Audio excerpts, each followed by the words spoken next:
Thank you, Major Norton, and it is really great to be here with each and every one of you. Good to see you, former Mayor Art Agnes, who will be on a panel a little bit later, and yet again, there's no surprise, former Mayor Willie Brown is late again, but I'm sure he'll be here shortly. Well, I gotta say, hearing that kettlebell just a moment ago just takes me back to my childhood, and there's just something about San Francisco during the holiday season. When you go downtown and you hear those bells, you know it's a time of that, it's a season of giving, it's a season that people are coming together, families and friends. It's a time to cozy up in the house and just drink warm hot chocolate and eat Thanksgiving dinner and turkey and gumbo and all the fixins. It was my favorite time of the year because it also meant that we didn't have to go to school. Although I think kids nowadays will say something completely different as a result of this pandemic. But more importantly, the Salvation Army, since the late 1800s, has been that place or that organization that this city and this country relied on to help those who didn't always have a roof over their heads, those who were less fortunate, who needed a helping hand. And they have been continuing that work for decades, over a century. And we are so honored here in San Francisco with everything we are trying to do to address homelessness. We could not do this work without extraordinary partners like the Salvation Army.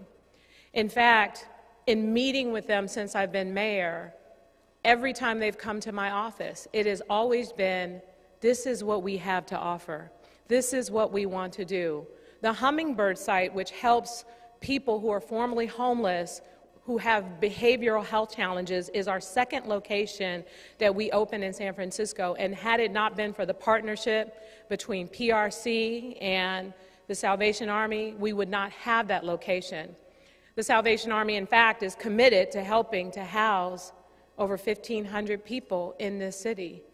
And we are so grateful for their partnership because as a result of the support of the people of San Francisco, we're able to invest over the next 2 years $1 billion to address homelessness in San Francisco.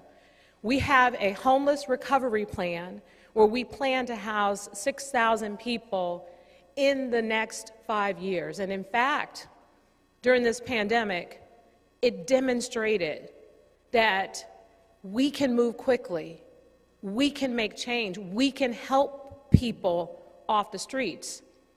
Over 3,600 people were housed in trailers and shelter-in-place hotels and our safe sleeping sites because we had to empty our shelter beds during COVID. We saw an increase of homelessness in San Francisco. And this is the thing I know that is most important to San Franciscans, but on a personal level, it's most important to me. I don't want to see what is happening in our city continue to happen, but I also understand that I can't do it alone.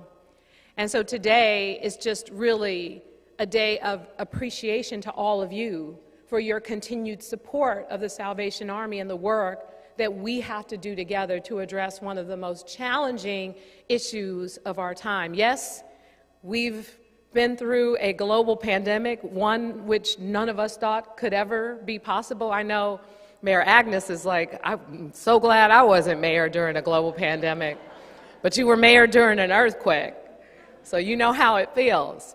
It is not fun.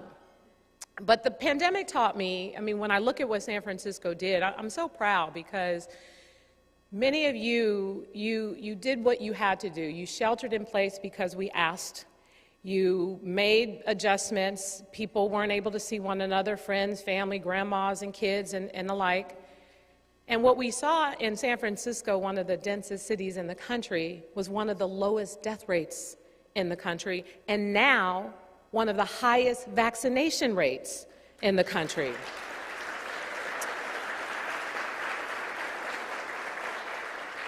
So I feel strongly that when we want to do something, when we get rid of the politics and the bureaucracy and the mess and the noise, we can make magic happen for people's lives.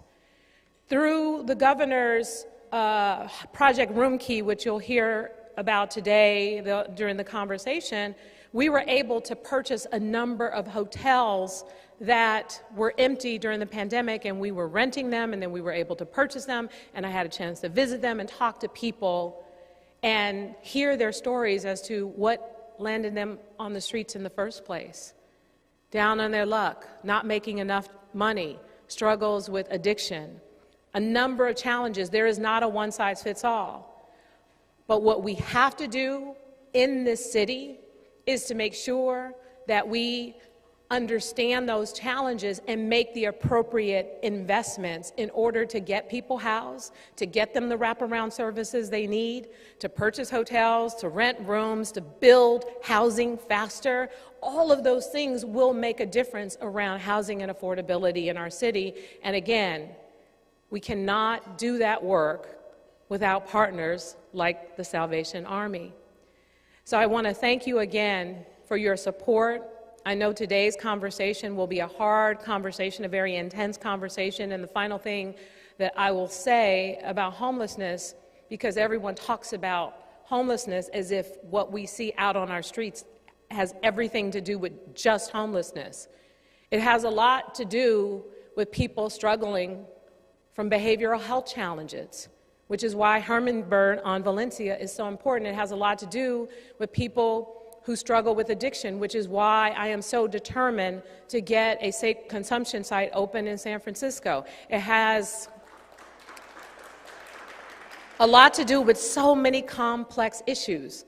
And these issues, they won't go away just because we don't want to see them.